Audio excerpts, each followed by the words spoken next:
Olá, CDFs, sejam muito bem-vindos a mais um podcast da Logos Editora. Hoje vamos falar com Henriette Caram, né, sobre literatura, direito, filosofia e diversos outros temas. Estou aqui com o Vitorelli. Tudo bem, Vitorelli? Vitorelli, tudo bem? Prazer. Prazer, tudo bem? Estamos aqui com o nosso editor-chefe, Augusto Fleck. Olá a todos. E estamos aqui com a nossa convidada, editora, filósofa, mestranda em literatura e tantas outras coisas, Henriette Caram. É Henriette Caram ou é Henriette Caram? Como que a gente pronuncia? Henriette Caram tá ótimo. Eu sei que vocês pronunciam com o coração, com a alma, então... É isso que importa, sair, tá né? bem.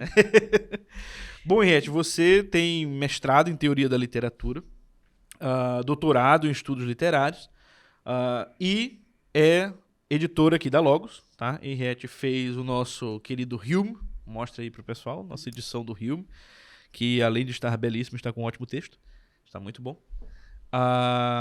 Entre outros, né? Entre outros, né? Entre outros. Tem uns projetos legais aí pela frente, mas não vamos dar spoiler pra galera. Apesar de que eu acho que o pessoal ia gostar, mas não vamos dar esses spoilers, não. E, bom, Henriette, você tem muitos estudos na área do direito, na área da literatura, tá editando filosofia pra gente. Conta um pouco da tua produção, da tua produção, se você quiser, só a atual, mas toda a história aí da tua produção. Vamos ver.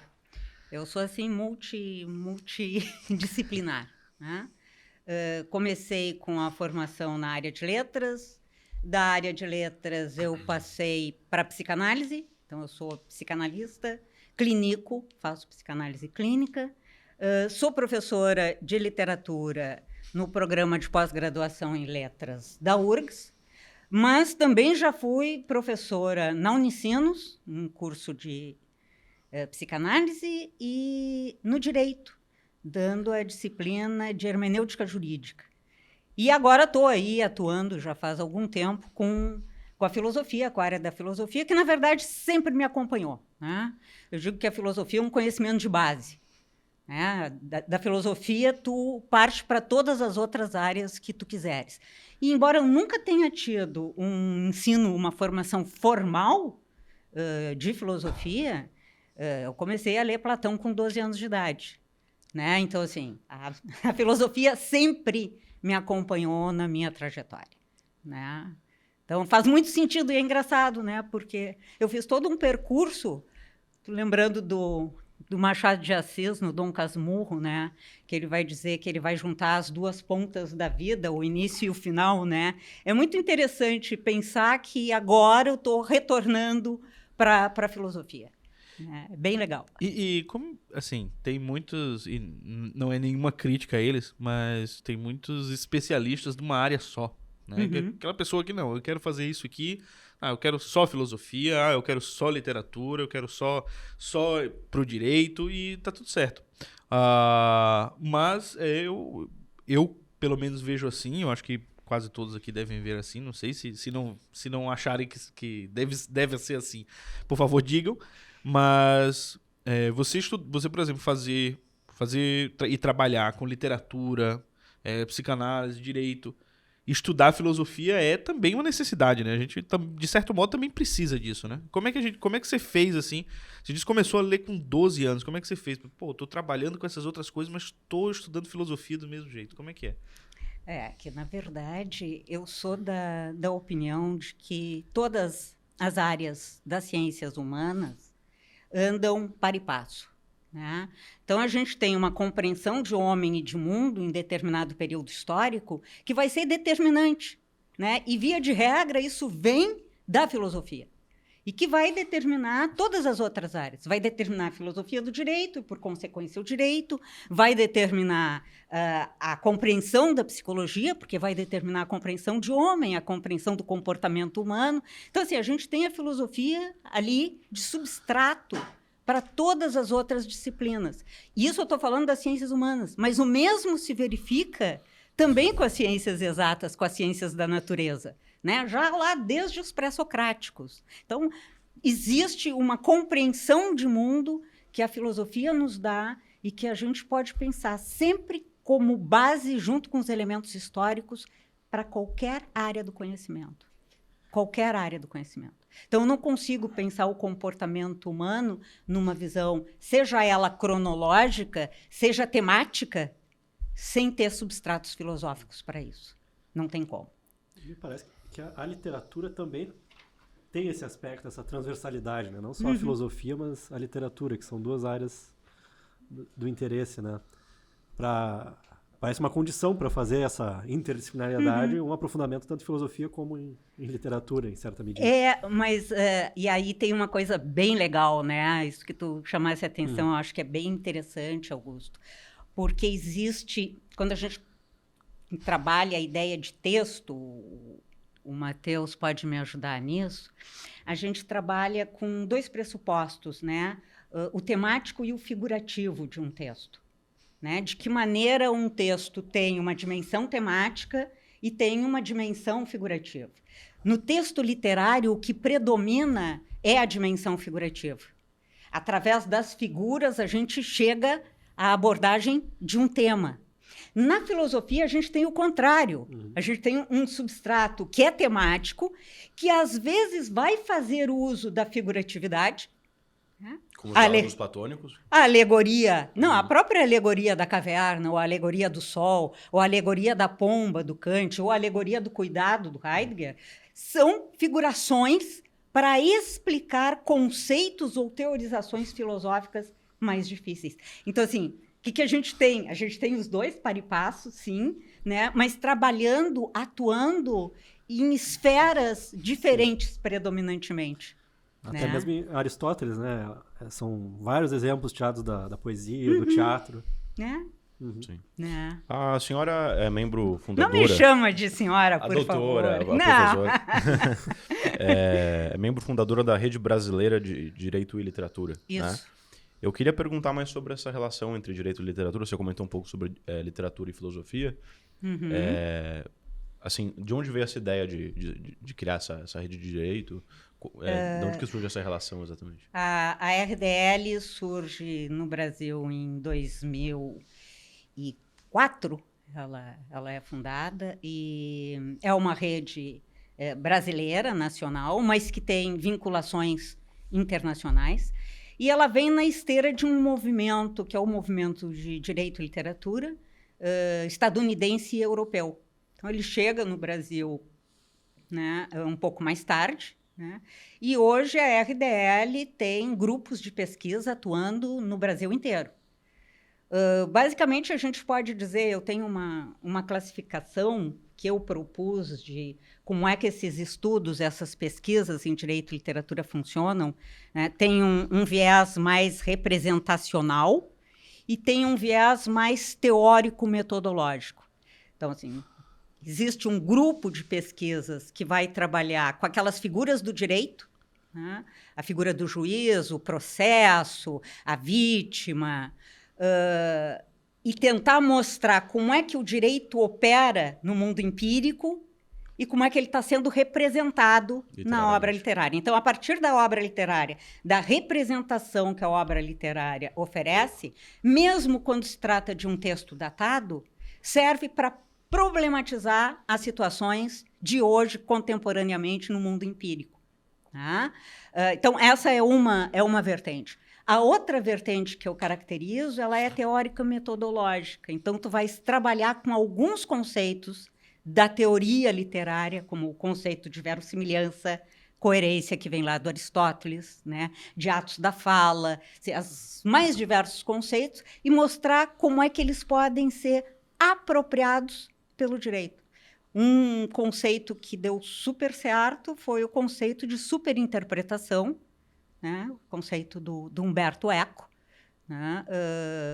Para refletir sobre determinadas decisões do Poder Judiciário, né? Se a interpretação é coerente com o texto constitucional ou não. Né? Então, assim, mas esse já é um tema polêmico, né? Então, na verdade, é pensar que existe uma série de conceitos que vêm sendo trabalhados pela teoria literária que podem ser aproveitados pela teoria do direito e pela teoria da decisão judicial. Então, já não é mais uma relação da representação que oferece o texto literário, sobretudo o romance, né, para aquilo que nós nos confrontamos na realidade, mas com a ideia de que há uma possibilidade de diálogo teórico entre teoria do direito, entre filosofia do direito, entre teoria da decisão e teoria literária, né, e linguística, e semiótica, que aí, assim, é teoria literária de uma forma mais ampla, narratologia, enfim, né, em todos esses aspectos. E a RDL manteve durante muitos anos um programa de TV, durante 12, 13 anos, um programa de TV que passava em rede nacional, semanalmente, né? Então, isso terminou angariando, no Brasil inteiro, estudantes de direito, porque a literatura exerce um certo fascínio, né? Diante da aridez, né, do tecnicismo, né, do direito, a literatura era uma coisa, né, às vezes até preocupante, porque as pessoas encaram como uma espécie de diletantismo, né? E às vezes parece muito o contrário, né? Porque o profissional do direito, ele lida com casos, ele lida com coisas concretas. Com narrativas. Com narrativas. E muitas vezes as ferramentas que se recebem na faculdade é mais para lidar com conceitos abstratos. Então, quando a coisa se passa diante de ti, quando você está diante da vida, com toda a confusão, sem essa formação literária, a pessoa fica um pouco em apuros para lidar com essas situações. Eu me lembro de uma situação de sala de aula em que eu pedi para os alunos do direito que contassem uma história simples. Os 3 porquinhos. Para ver de que forma eles impostavam a voz, de que forma eles se colocavam num púlpito, de que forma... Porque essa é uma praxis que vai ser exigida, né, dentro do universo do direito, né? Não só aquilo que se conta num processo, a narrativa que tu vais fazer no processo, mas também a narrativa que se produz oralmente em defesa do seu cliente, né? Então, a percepção de que o direito é narrativa, né, e de que o direito tem um traço de ficcionalidade, né, porque a ideia do mundo do deve ser, né, do dever ser, que aproxima em muito a literatura. E para a praxis jurídica, o conhecimento de literatura, o domínio da linguagem, são essenciais, né? São essenciais. Com certeza. Existe uma certa sutileza na aplicação da lei, que não basta você ter só o conhecimento técnico da lei, né? Você precisa também ter uma certa sutileza de conseguir enxergar naquele caso concreto como se aplica a lei nessa situação, né? E parece que a literatura é muito necessária para desenvolver a capacidade de efabulação também, né? Quer dizer, porque a efabulação vai contribuir para dizer assim, bom, por onde é que eu posso usufruir de um outro ou construir um outro argumento, um argumento outro, né? Então, perceber as brechas, né? E naquela brecha aproveitar para construir uma história. Perfeito. Construir uma narrativa. E que livros, Henriette, assim, você falando desses temas, vieram várias obras assim. Que livros você acha que essa intersecção entre direito e literatura, eles estão assim... Claro, a gente pode falar o Processo do Kafka, que é o clássico, todo mundo cita, mas acho que tem outras obras que poderiam ser colocadas aí e a gente conseguir enxergar, onde é que a gente consegue enxergar essa intersecção bem... de maneira mais assim, estreita. Um tema que eu estou trabalhando agora mais recentemente, até muito em função da Logos, né, e da atividade como editora e pelo contato com os tradutores, nós estamos trabalhando com direito e tradução. Que legal. Né? Pensando no tema do direito e tradução no Brasil, numa perspectiva diferenciada da forma como este mesmo tema é abordado na Europa. A figura utilizada na Europa para o trabalho de direito e tradução é a Torre de Babel. Tá? A comunidade europeia sofre com os seus distintos ordenamentos de países numa comunidade que é comum, né, com essa ideia de qual é o idioma que nós vamos conversar, né? Qual é o tribunal que vai, ou qual é o ordenamento que vai dirimir esse conflito. Então, pensar que tu tens um cidadão que é da Espanha litigando com um cidadão que é da Alemanha sobre um apartamento que está na França.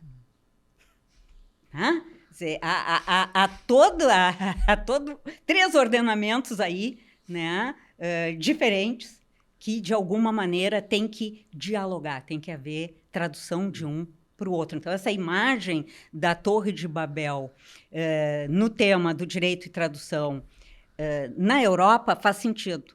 No Brasil é um pouco diferente. No Brasil, a grande figura, e é aqui que eu vou responder a tua pergunta, é Bibiano. Desculpa, é Fabiano. Fabiano, o sujeito que não consegue nem ter domínio da linguagem. Fabiano, que é o sujeito que bate lá vai dar com os costados lá no escritório de alguém, apavorado porque ele vai ter uma audiência e ele imagina que a audiência é algo determinante, que treme diante da figura de um juiz, que não consegue entender a linguagem jurídica, nem a linguagem do tribunal, nem os rituais que estão presentes aí. Então, e aí o advogado é aquele que tem que traduzir de uma linguagem que é tecnicista, de uma linguagem que é estéril, de uma linguagem que é a linguagem jurídica, para a linguagem do cotidiano. Né? Não, isso, meu senhor, isso não é um palavrão. Né? Não, isso aí não vão lhe colocar na prisão. Né? E o Fabiano, diante do soldado amarelo, né, é aquele sujeito que não consegue nem se defender, nem falar. Né? Porque ele não tem domínio sobre a linguagem. Então, assim, essa necessidade de traduzir para a grande população brasileira o que é o direito, quais são os princípios democráticos, né? Quais são os princípios constitucionais. De alguma maneira, é conseguir fazer com que as pessoas tenham um conhecimento mínimo do universo jurídico, né? Para que o universo jurídico não pareça algo absolutamente distante. Então, de que maneira traduzir? Nós tínhamos lá no interior da Bahia, nós tínhamos um projeto de direito, literatura e cidadania, que a ideia era justamente levar para as escolas do ensino fundamental, para os anos iniciais do ensino fundamental, o conhecimento, através de obras literárias infantis, dos princípios constitucionais. Então, pegava-se uma obra de literatura infantil para mostrar o que é a igualdade, o que é o princípio de igualdade, o que é o princípio da liberdade, o que é. Foi um projeto muito bonito, um dos projetos mais bonitos que eu participei, assim. Né?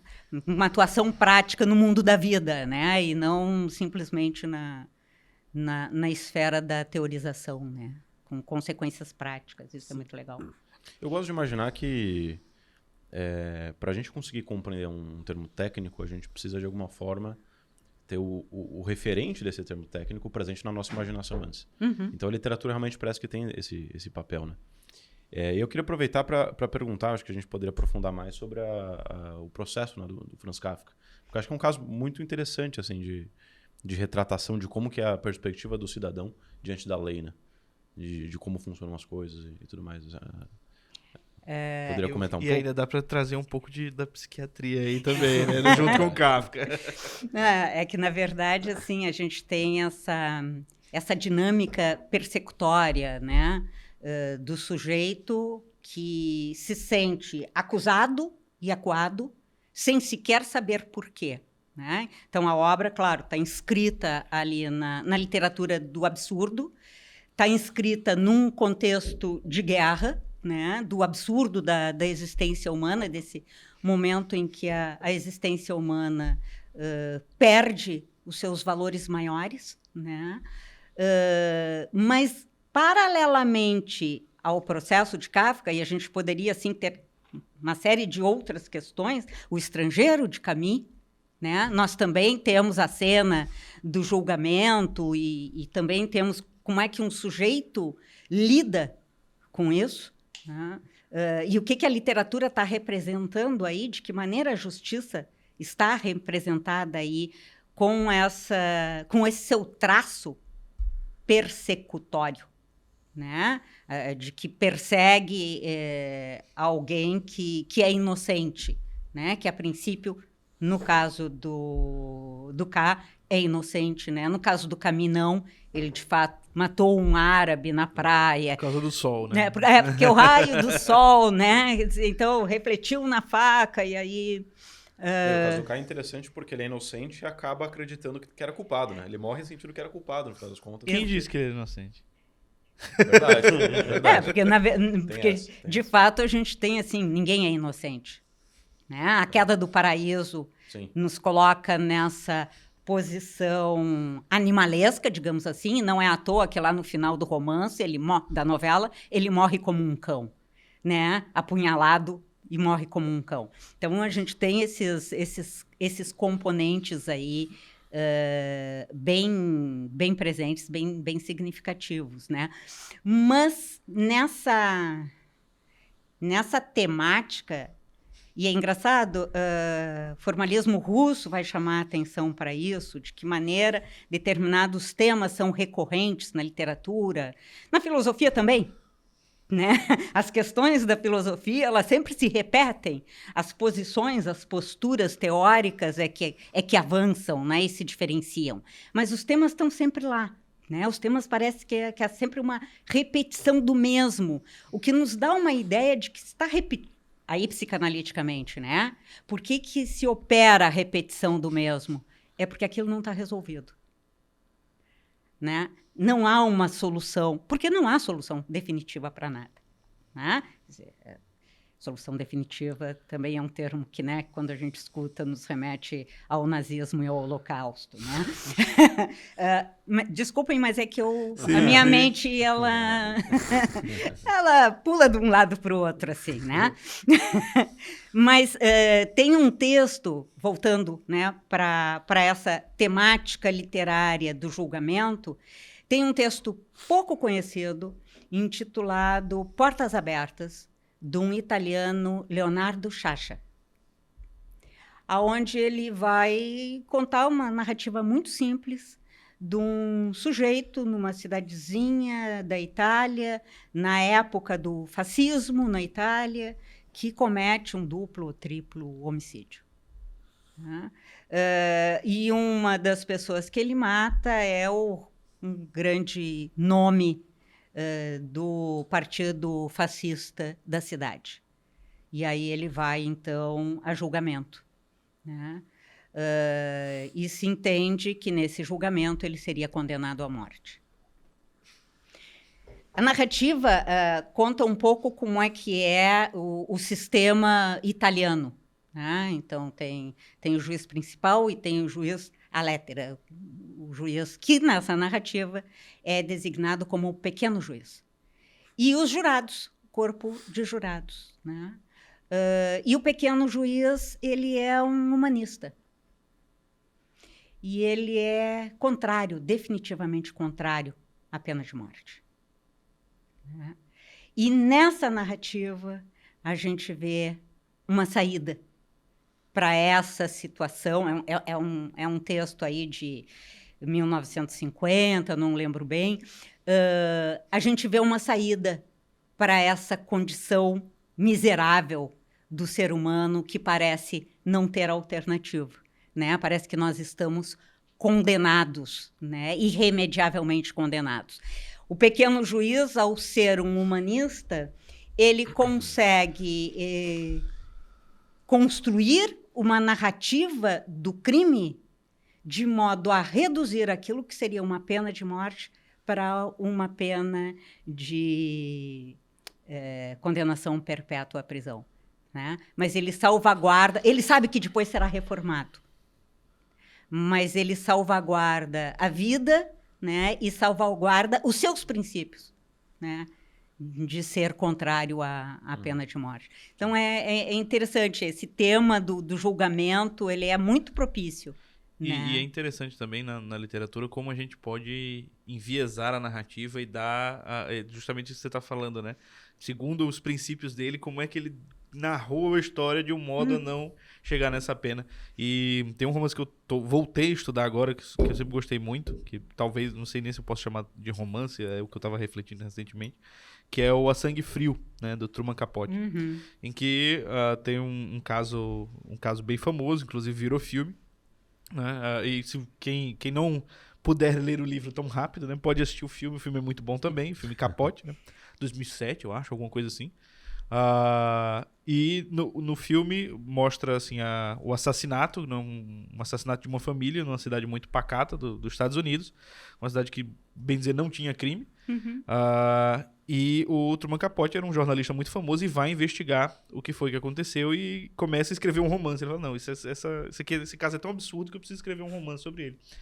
E ele começa a conversar com um dos assassinos e ele fala, olha, foi uma coisa meio sem querer, eu não queria fazer, puxei o gatilho no susto e aí depois o meu companheiro foi lá e matou todo mundo, foi sem querer, você tem que me ajudar a jogar essa narrativa para as pessoas de que eu não sou esse demônio todo que estão pintando. E o Truman Capote começou a escrever, eu acho que é um dos casos, um dos últimos casos de um romance que virou um espetáculo, assim, todo mundo queria saber. Enquanto ele estava escrevendo, já estava todo mundo querendo ler o romance. E ele fez uma leitura pública do primeiro capítulo do romance, onde ele diz, olha, vou ler o meu primeiro romance chamado A Sangue Frio.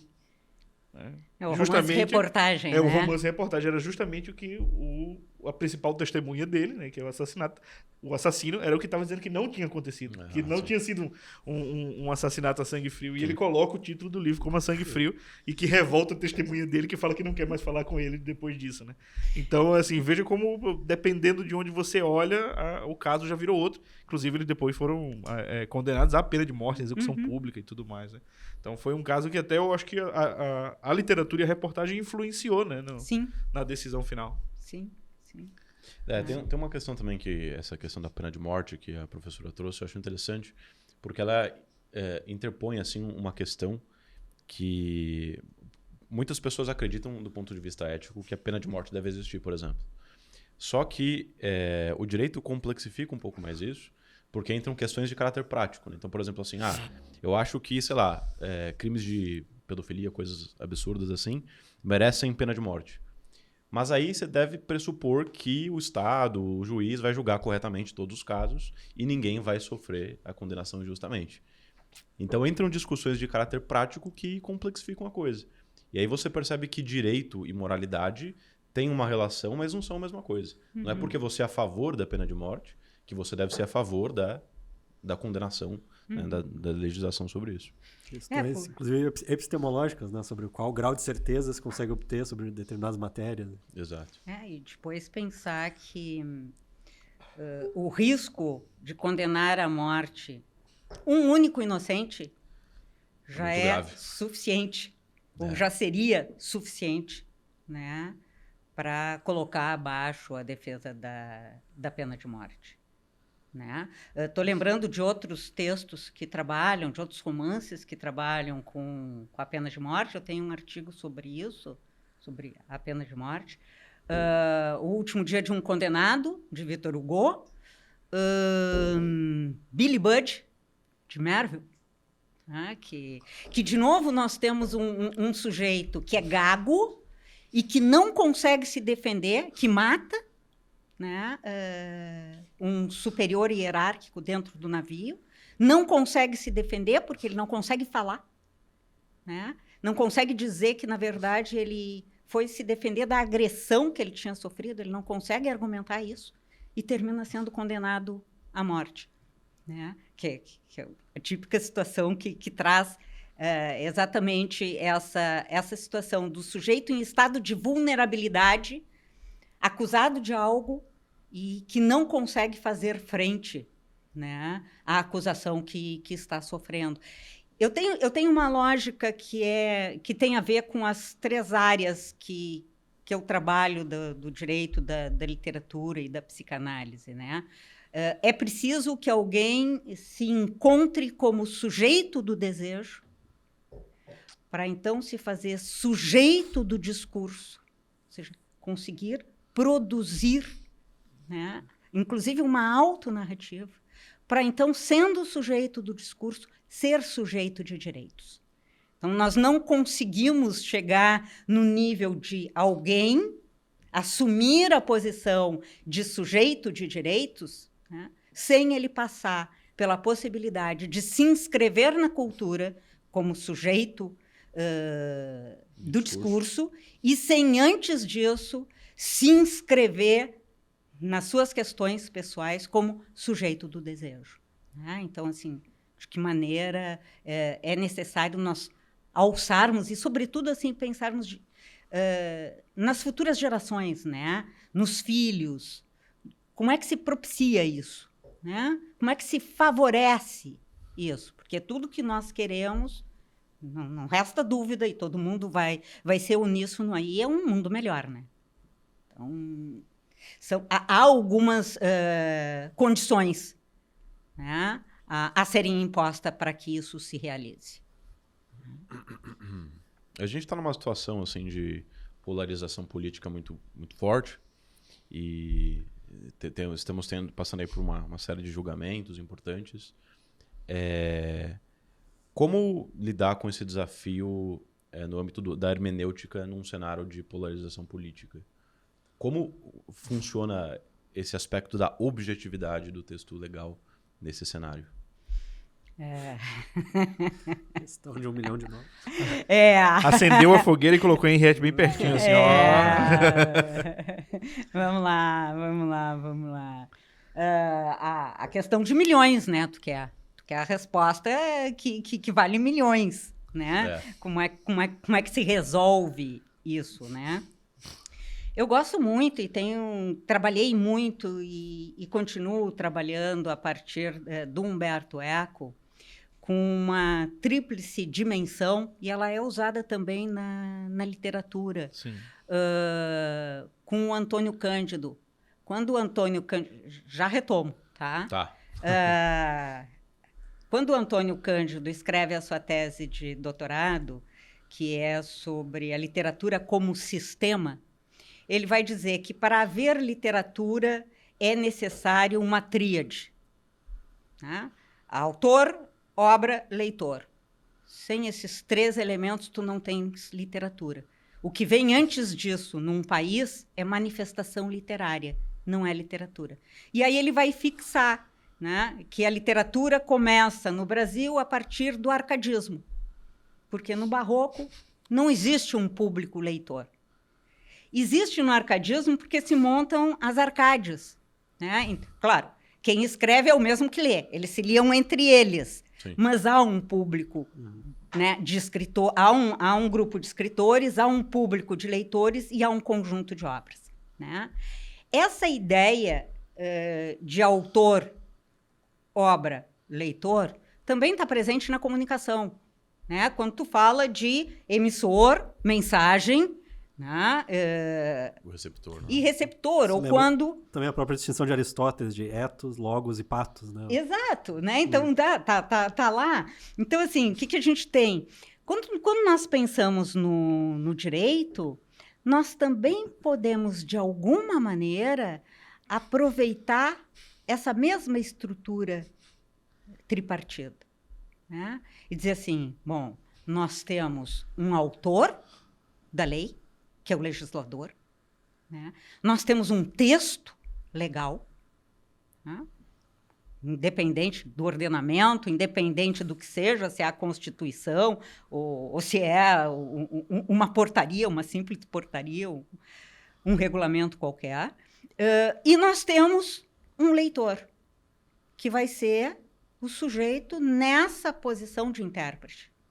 Né? Esse receptor é o intérprete. Tá? Então, assim, de que maneira é possível fazer com que o direito garanta segurança jurídica, mas, ao mesmo tempo, acompanhe a complexidade e a evolução da sociedade? Existe um hiato temporal de 1988, Constituição Cidadã, para hoje, né? 30 e tantos anos.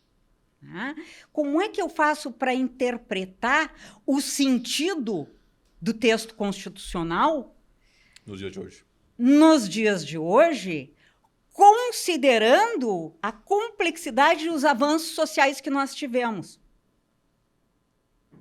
Né? Sem perder de vista, né, a ideia, digamos assim, né, aquilo que mobilizou a criação daquela lei, a criação daquele dispositivo, daquele artigo, daquele inciso pelo legislativo, por exemplo. Então, Né? talvez a coisa tenha um componente de subjetividade que as pessoas desconsideram. Não há como não ter. Tu só não vai ter subjetividade se tu extrair o sujeito da equação. Sim, perfeito. Né? Sim.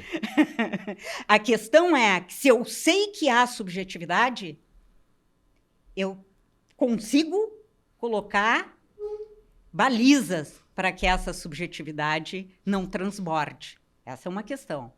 O Né? que seriam essas balizas Porque no nosso caso? No caso do direito é simples, a justificativa. Né? A metodologia da interpretação. por exemplo. Exato. Né? Então, assim, bom, o Tribunal do Júri não precisa fundamentar a sua decisão. Mas o juiz precisa fundamentar a sua decisão. A fundamentação é uma forma de... Mas eu não sou jurista, tá, gente? Vamos esclarecer. Vamos deixar claro aqui, eu estou dando pitaco, né? Mas eu não tenho nem formação jurídica. Sim. Tá? Mas a questão é pensar que a necessidade de justificar a decisão impõe. Não posso simplesmente decidir, né, sem argumentar, e mais, sem argumentar e contra-argumentar tudo aquilo que foi levantado dentro do processo. Mas aí, ó, pergunta isso pro Augusto aí, que é do direito. Então, mas vou voltar um pouco ali para quando você estava falando de teoria da literatura que influencia na teoria do direito. O Roland Barthes tem a sua famosa teoria da morte do autor. Uhum. Como que você colocou essa tríade aí, como que a gente, considerando a teoria do Barthes, pode adaptar... Explica um pouquinho pro pessoal o que é a teoria do Barthes, que vai ver que às vezes tem alguém que não sabe. Então, explica o que seria essa morte do autor e como é que dá pra gente tentar, talvez, fazer alguma relação com o direito, ou se seria perigoso a gente fazer isso. Não, a gente sempre tem que pensar a figura do autor vindo lá do autoritas, né? Aquele que tem autoridade para discorrer sobre algo, né? Aí o Augusto pode falar muito melhor do que eu sobre o autoritas, né? Mas essa morte do autor é um pouco essa morte de um sujeito que seria o capaz de dar todas as certezas e um detentor da verdade, né? Como é que a gente pode pensar qual será a saída que a gente tem com a morte do autor, já que o autor não existe? Bom, nós temos que pensar a questão não da subjetividade, né, mas da intersubjetividade. O autor nada mais é do que uma figura cujo nome aparece na capa do livro. Está aqui, David Hume. Né?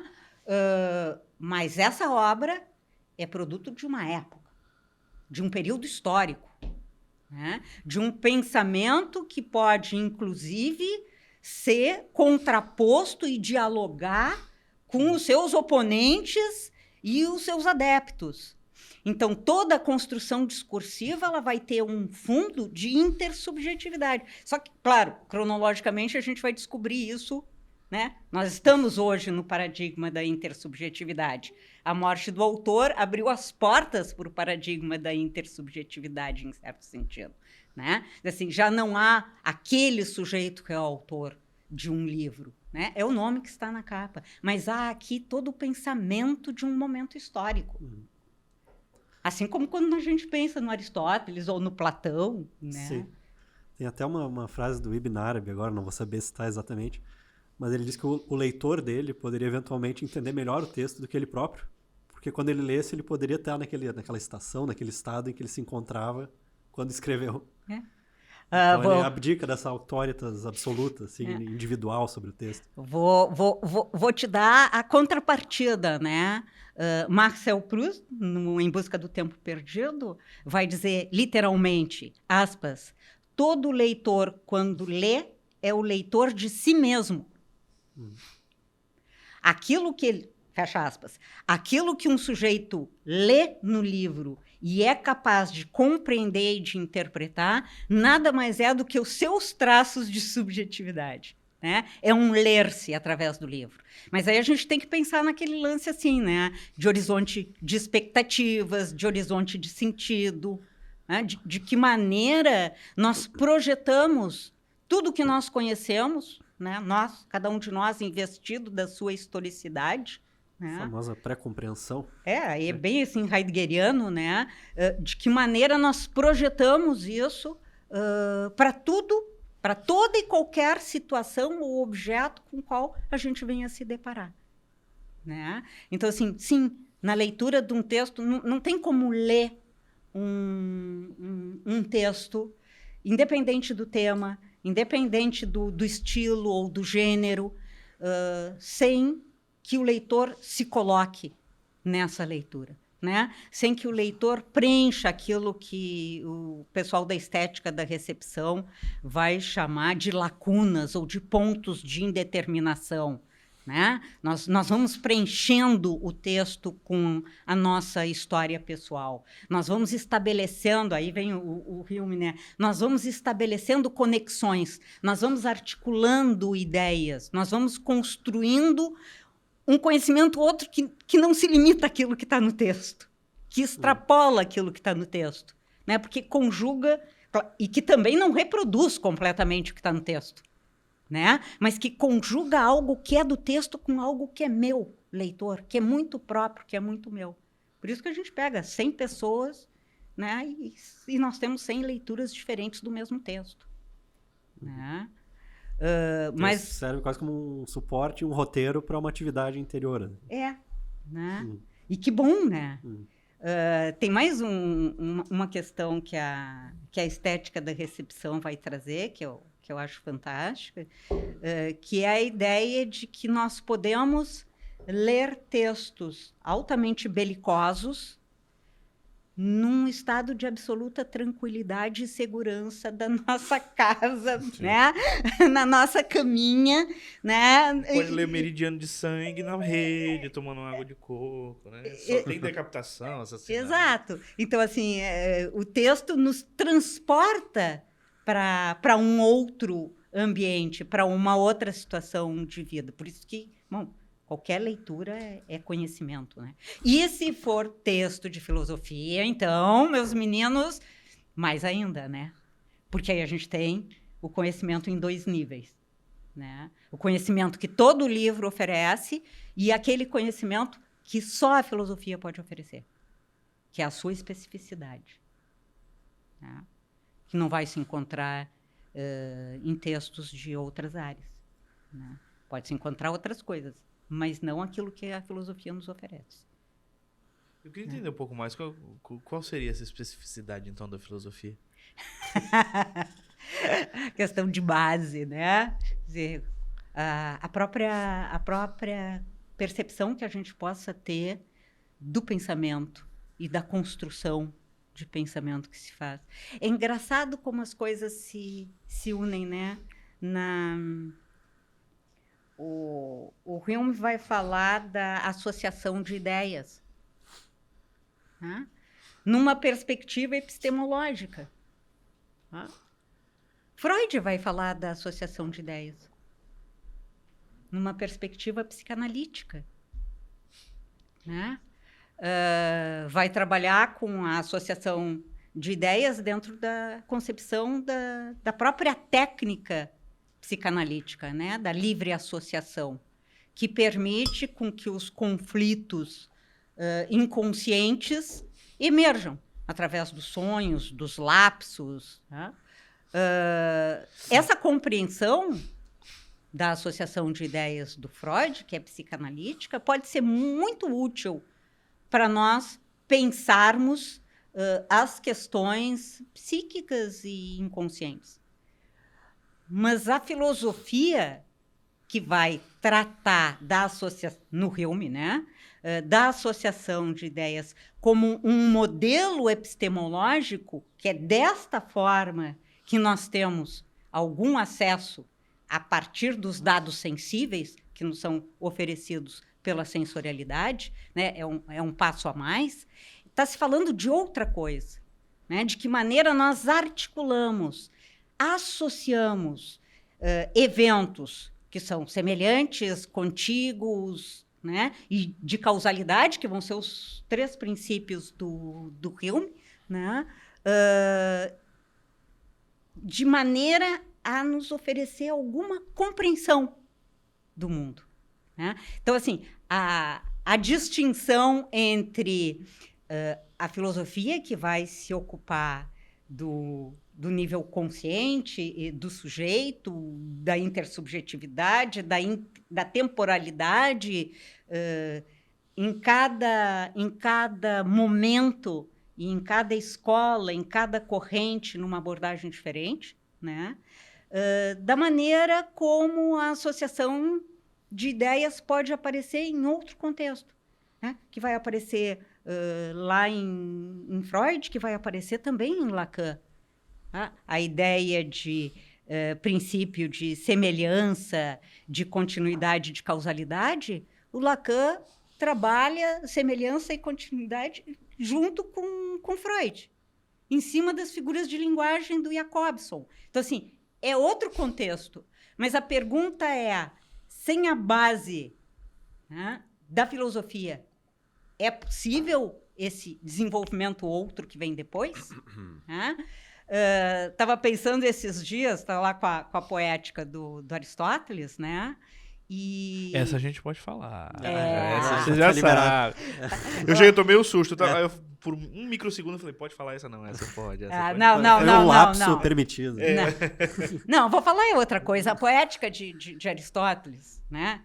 335 a.C., se supõe que é a datação, lá no livro 4, que é um dos meus preferidos, né? O Aristóteles vai dizer o seguinte, que faz parte da natureza humana querer conhecer. A busca de conhecimento é intrínseca à natureza humana. E ele diz mais, ele diz, querer conhecer imitando, representando, é outro traço. E isso aparece no ser humano desde a infância, desde a mais tenra infância.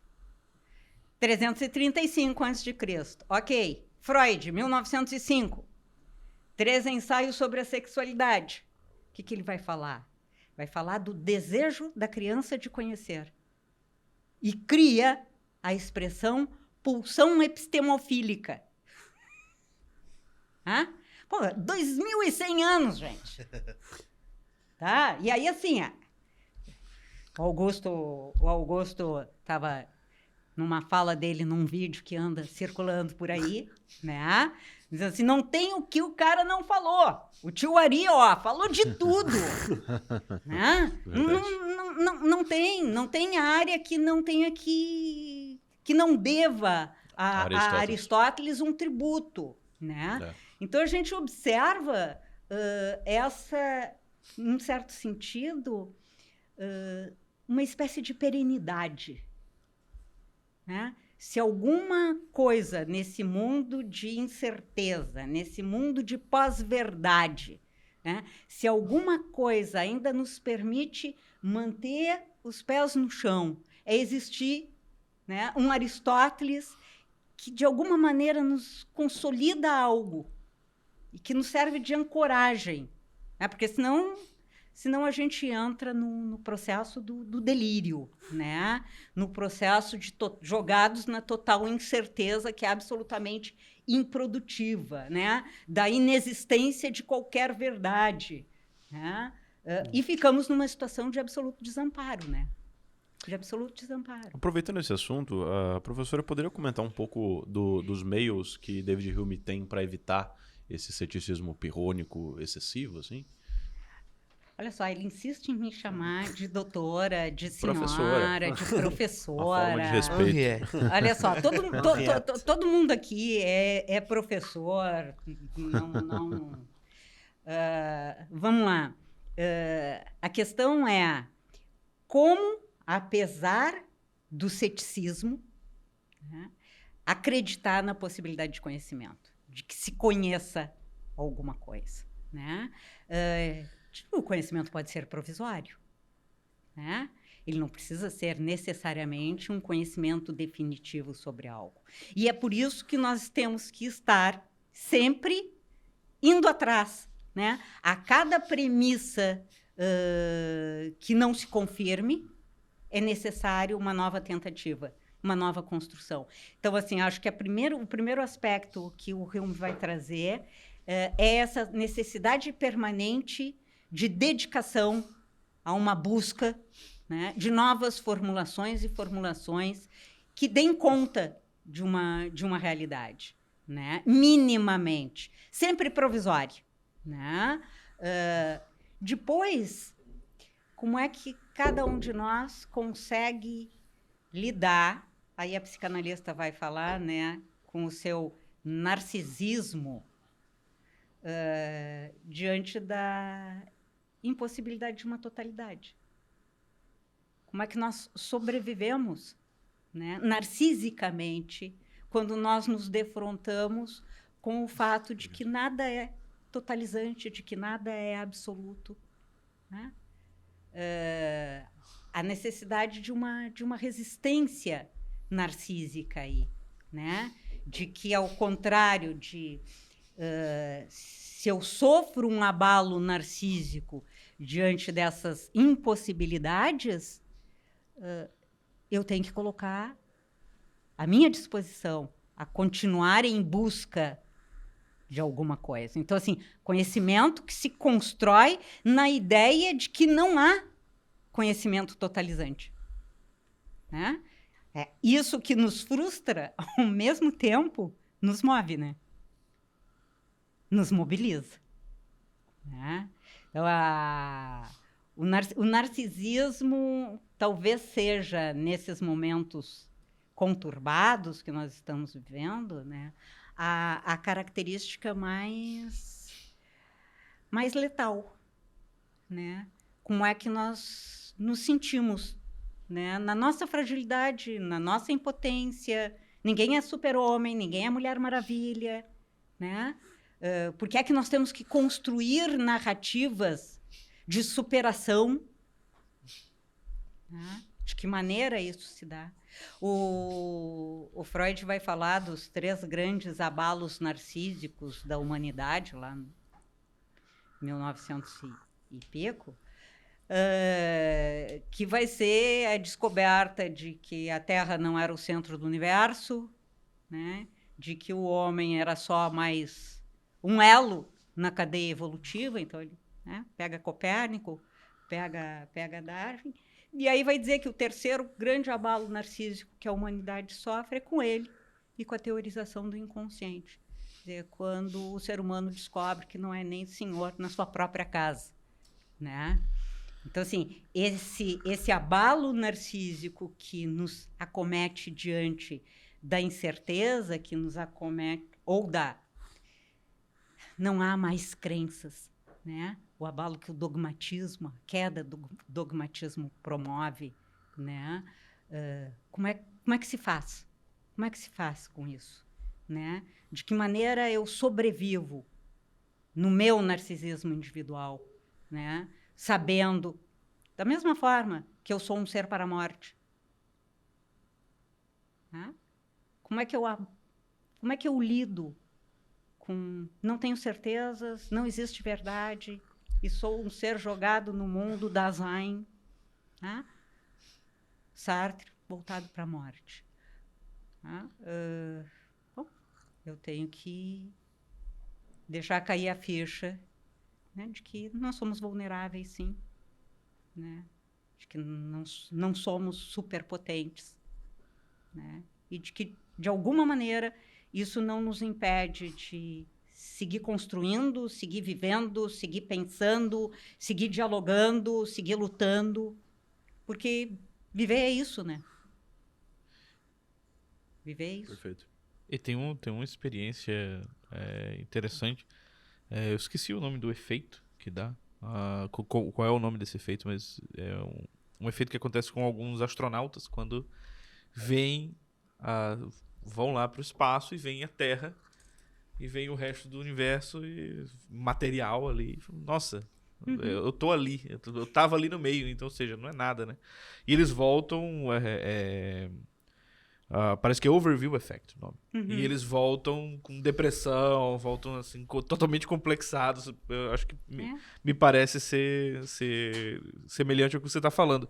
E eu gostei muito das perguntas, mas tem alguma resposta para isso aí? Como é que a gente faz? Eu adorei que você fez muitas perguntas. E como é que faz? Como é que lida?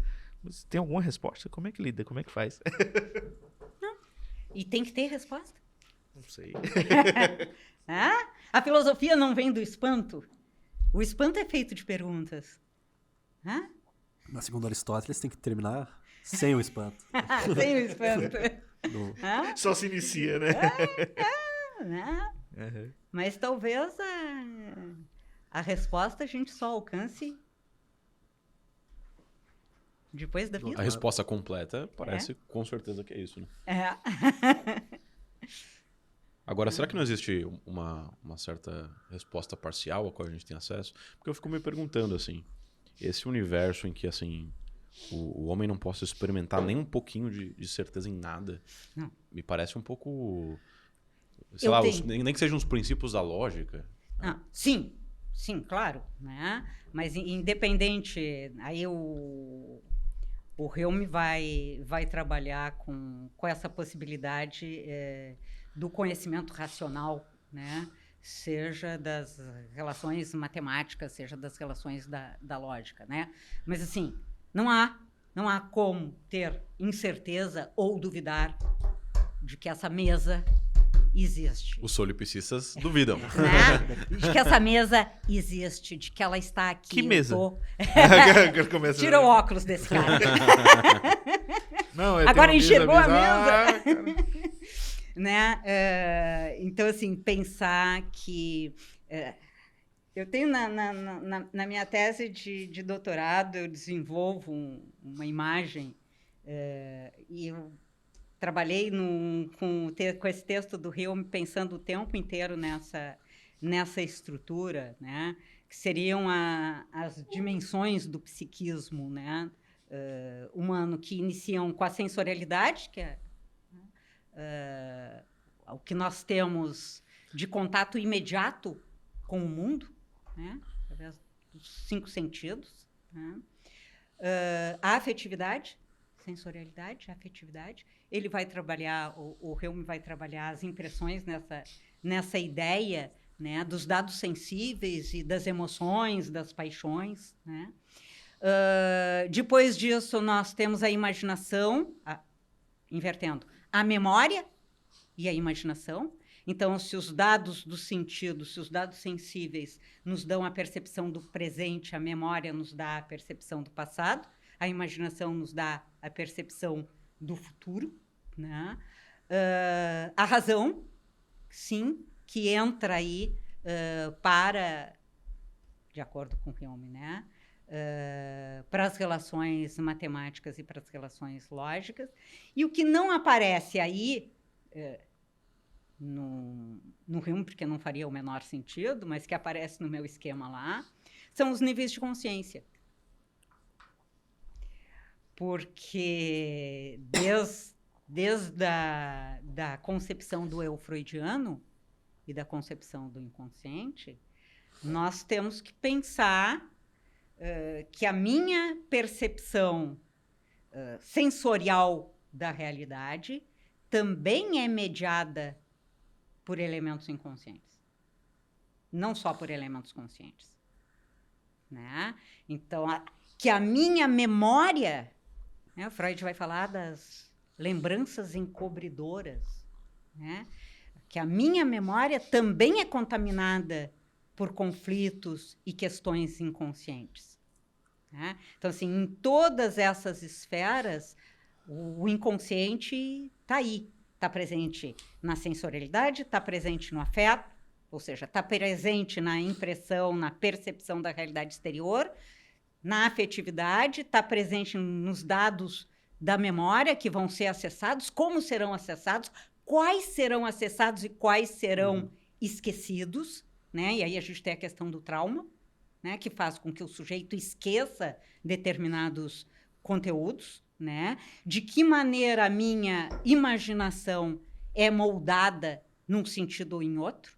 Né? Freud, quando Freud começa os seus trabalhos de oitiva das mulheres histéricas, ele começa a fazer uma formulação de que todas elas teriam sido abusadas sexualmente. Né? Depois ele vai se dar conta de que isso era uma construção imaginária que tinha a ver com o Édipo. Era o desejo de ser abusada pelo pai, e não um fato empírico, né? Então, assim, era algo de um conteúdo inconsciente, fantasioso que aparecia aí, né? Então, de novo, de que maneira a nossa sensorialidade, o nosso afeto, a nossa memória, a nossa imaginação, né, são permeados por elementos que são elementos inconscientes, né, que são produtos inconscientes, que deformam muitas vezes, né, que enfraquecem um elemento e reforçam outro, né? E isso é uma história muito particular de cada um, né? Perfeito. Henriette, a gente falou aqui de muita coisa, né? Direito, literatura, experiência do astronauta, psicanálise e tudo mais. Hume, claro. Hume entrou. Mostra o Hume de novo. Vamos Propaganda. de novo. Aqui, ó. Momento propaganda. Assinem a Logos, comprem o nosso Hume. Ótima edição. Vocês estão vendo aqui a quantidade. Isso tudo foi porque a Henriette leu o Hume e despertou nela uma coisa assim. Vocês estão vendo, né? Então, tá aqui o nosso Hume, ficou bonitão, hein? Esse Hume eu gosto dessa capa. Eu gosto que tem o meu... Eu gosto que tem o meu nome aqui dentro. O que eu mais gosto, cara, é que aqui dentro tem o meu nome. Cadê? Deixa eu ver. Depois de toda essa crítica ao narcísico. Aqui, quero a análise psicanalítica da capa pela Henriette. Né? Senhora professora doutora Henriette. Caramba, tá aqui. Então, a gente falou de muita coisa e eu acredito que os nossos ouvintes, os nossos CDFs, têm interesse assim, de como é que a gente, digamos assim, começa, ou o que você pensa como obras basilares pra gente começar, pra quem quer começar a fazer essa intersecção ou essa interdisciplinaridade aí, direito, literatura, psicanálise, filosofia, digamos assim, umas 5 pra gente começar. Não tem 1, 2, 3, 4, 5. Assine, faça a sua assinatura da Logos, adquira os livros da loja e você estará num bom caminho, tá? Porque você vai ter aí uma base que vai te dar uma sustentação para trabalhar e transitar por universos inimagináveis. Tá? Então, acho que o percurso de leitura, por que eu não vou dizer 1, 2, 3? Eu acho que o percurso de leitura de cada um é de cada um, né? Eu comecei lendo o Platão, os diálogos de Platão, porque era o que tinha de livro à disposição na minha casa. Aos 12 anos comecei com isso, que era o que tinha lá. Aos 14 anos estava lendo Nietzsche. Então, assim, enfim, é aquilo que a gente tem, importante. Leia bons textos, leia bons autores. Por isso que eu digo, faz a assinatura da Logos logo. E está resolvido, entendeu? Porque tem aí uma equipe editorial que está entre os melhores e que vai escolher os melhores textos e você vai ficar up to date. E, por acaso, todos fazemos parte, né? Isso é uma mera coincidência. Não, isso aí é uma coisa assim... Eu nem tinha me lembrado disso. Mas, realmente, assim, se você for ver a variedade já do que a gente tem nesses primeiro Sim. ano, assim, da Logos, né? Já tem uma boa variedade e só texto excelente, né? Só livraço até agora. E realmente, quando a gente vai lendo, por exemplo, você já pega o Virgílio, pai do Ocidente, você já vai ter. Você já vai entrar ali na literatura e vai dar exemplos literários, e tá vindo Aristóteles, então. Porque isso aí quem quer encontrar seu caminho pessoal, ele tem que sair experimentando um pouco de tudo, né? Exatamente. Encontrar sua linhagem. E nunca fique intimidado. Nunca fique intimidado, né? Às vezes, sempre disse isso para os meus alunos, às vezes a gente pega um texto e não entende. Porque o texto é difícil, gente, né? Então, continue lendo. Tem Abril, né? Né? Continua lendo. Vai chegar uma hora que cai a ficha, né? Então, é importante essa persistência. E eu acho fantástico o modo como nós articulamos o conhecimento, né? O modo como nós vamos juntando peças como se estivéssemos montando um quebra-cabeça, né? Isso, e cada um faz do seu modo, né? A imagem do quebra-cabeça de cada um é única, né? Eu acho essa possibilidade ímpar. Não sei quem é que disse, né? Eu queria poder ler os meus livros preferidos como se fosse de novo pela primeira vez, né?